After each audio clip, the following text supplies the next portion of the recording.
My fellow Idahoans, for months now, the Idaho legislature has debated its desired role in the state's response to declared emergencies. The debate has culminated in two bills that threaten your safety and our economy during future emergencies. House Bill 135 and Senate Bill 1136 are not about protecting your rights or improving the state's emergency response. The bills handcuff the state's ability to take timely and necessary actions to help Idahoans in future emergencies. The bills narrow the authority of future governors to the point where a governor could not deploy the National Guard to facilitate vaccine administration or repair bridges after a massive earthquake. The bills limit the state's ability to help agriculture and industry minimize financial loss during a drought or flood. In addition, the bills limit the state's ability to help reopen schools and businesses following a catastrophic disaster. We know future emergencies will include floods, fires, and drought, the routine experience of living in the West. A governor must have the ability to handle those emergencies, but we must recognize that future disasters also include events much more drastic. We could face a potential multi-state disaster involving major earthquakes, enormous flooding, or devastating fires. We could experience a massive sustained power grid failure. The list of potential devastating disasters are simply unknown. Future Idaho governors absolutely must be able to respond quickly and protect lives and livelihoods. The bills not only limit the state, but cities and counties as well. For example, our ability to evacuate a town in advance of a dam breach is hindered by the bills. The bills politicize our emergency response efforts and jeopardize critical funding for local governments during large-scale events. The entire legislative body, 105 individuals, would have to convene in Boise to extend an emergency declaration requested by Lewis County for months-long flooding. Totally impractical and costly. And if the legislature fails to extend an emergency declaration, the disaster recovery and FEMA relief funding are jeopardized, and Idaho taxpayers are on the hook for emergency response costs. Idaho is a state that values the Constitution. These bills violate the Idaho Constitution on a number of fronts. The Idaho Constitution wisely prohibits the legislature from performing executive duties. Declaring and responding to emergencies are core executive functions defined by the Idaho Constitution and the U.S. Constitution, and rightly so. The executive branch has resources and can tap subject matter experts in emergency response to quickly and effectively deploy resources in fast-moving situations.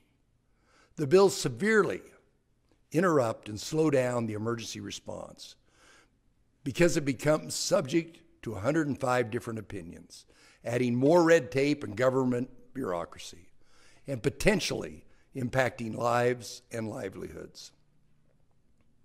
For these reasons, I will be vetoing House Bill 135 and Senate Bill 1136.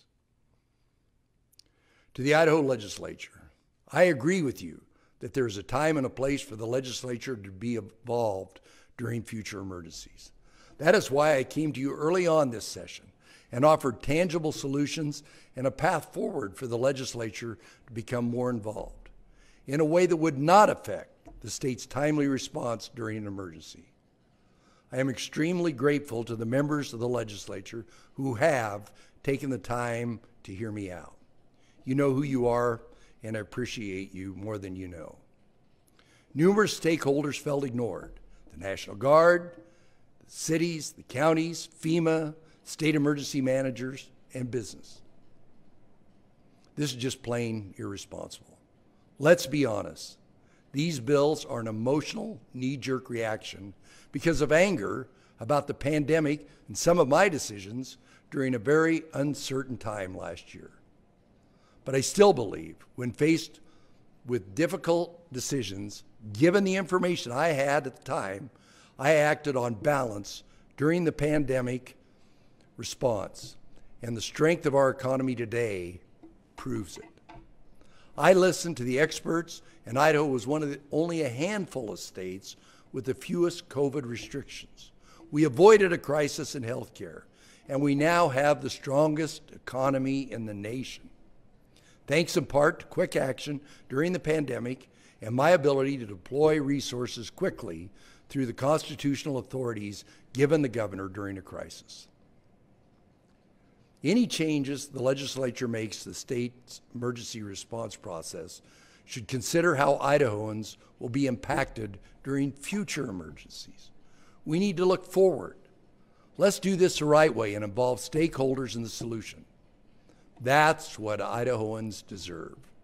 I urge my partners in the legislature who voted for these ill-conceived bills to reconsider their votes on the override. I urge Idahoans to share their concerns with their legislators as well. Now I am proud to say that all of Idaho's living governors stand with me in support of my veto on these bills. Governor Phil Batt, Senator Jim Risch, also a former governor, have provided statements of support. In addition, Governor Butch Otter is here with me today, and Governor Dirk Kempthorne will offer some words remotely. First, Governor Kempthorne. Governor Little, Governor Otter, today I'm proud to join my fellow governors in total support of the action which you are about to take, Governor Little. When we became governor, we all take the oath of office. And included in that oath is that we will support the Constitution of Idaho. And the Constitution makes it very clear the responsibility of the executive branch of this government, of the governor, including in those situations that may be emergencies, those situations that are unanticipated, unexpected. But when they do happen, and they do, somebody needs to take action and make the tough decisions. And it is the governor that is required to do that in our Constitution. There are those situations that may well exceed 60 days. I certainly experienced that with fire seasons when I was governor. Does it make sense that somehow on the 60th day that a governor would be precluded from making those tough, hard decisions? It's not unusual during disasters that the governor is at the scene of the incident with the incident commanders. It was not unusual to have incident commanders' leadership turn and say, "Governor, we need a decision." And they need a decision immediately. That is not the time that a governor should say, "I'll get back to you. I must check with the legislature." Governor, thank you for the action you're taking today. It is the correct action. It shows your leadership. And let me also say, as a father and a grandfather, on behalf of my family and families throughout Idaho, thank you for taking this action so that you have affirmed that as our governor, you'll make those tough choices and to the extent possible, mitigate what these disasters can do to our fellow Idahoans. Thank you, Governor. Thank you, Governor Kempthorne. I greatly appreciate you sharing your perspective with the people of Idaho. Now, Governor Otter would like to say a few words. Governor? Well, thank you. Thank you very much, Governor. The bills that Governor Little is vetoing today aren't only about this governor or Idaho's COVID response. The bills Governor Little is vetoing today threaten the future, all future Idaho governors, all future emergencies, and the health and safety and prosperity of the people of Idaho, this great state, during any future calamities. Now we know that Idaho will face other disasters down the road. It's a part of life. And we all pray that the damage that's done to our property, to our people, to our families, will be minimal.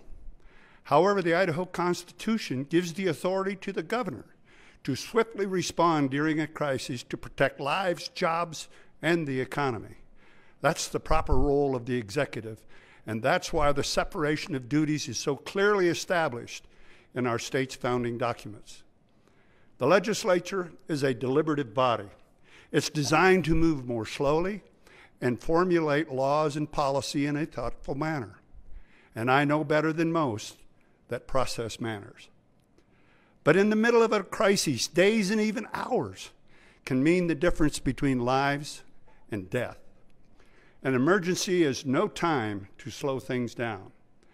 So I applaud Governor Little for vetoing these bad bills. He and every future governor must have the authority and the tools that they need to respond quickly, save lives, and protect livelihoods during a crisis.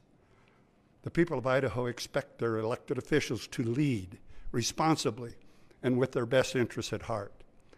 If the Idaho legislature really wants to constructively address how our state handles future disasters, it can start again by rejecting this flawed course and involve all parties in the conversation to get it right. Governor Little, thank you. Thank you, Governor Otter. I appreciate all our former governors for your supportive statements today. The people of Idaho need to hear what you have to say. My friends, the level of divisiveness is too high. The basic duties of the legislative body, perhaps better characterized as the everyday functions of state government, and the most important in day-to-day lives of the people we serve, have taken a backseat to fringe topics. Anger has dominated the dialogue, and as a result, the real work people have sent us here to do is impacted. Anger is the wrong reaction in these troubled times. Anger drives people apart during a time when we should be working together to heal and move forward.